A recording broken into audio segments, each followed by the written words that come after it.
I've always been a little bit baffled by performances of ragtime pieces that I've heard in a rather stentorian, rigid rhythmic manner, played on upright pianos that are a little out of tune and maybe with missing strings, as if that's somehow an example of authentic performance practice, that ragtime pieces should be played that way.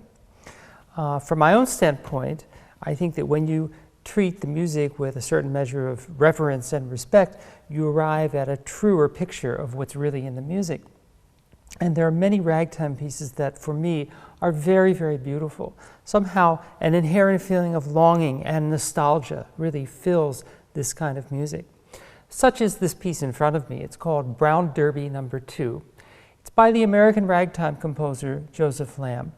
He was born in Brooklyn in 1887 and spent his entire life there. He was not a musician by vocation, but he loved ragtime music and came to the attention of no less than Scott Joplin, who encouraged him.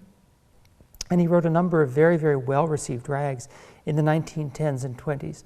Then basically retired from music for the bulk of his life until he was rediscovered just a year or two before his death when a book came out called They All Played Ragtime by Rudy Blesch.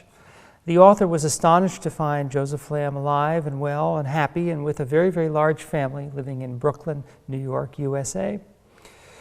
And Joseph Lamb took out his pen and he started to write rags again, right at the end of his life, including this piece, which he recorded but never really notated down. The music was sent to me by the composer's daughter, Patricia Lamb, along with a note that I treasure dearly, in which she told me that she enjoyed very much a CD that I had made of Joseph Lamb's rags, and said that her father would have been very, very happily surprised to find that a classical pianist wanted to play them. Well, why not? It's a very lovely piece. This is the first half of Brown Derby No. 2 by Joseph Lamb.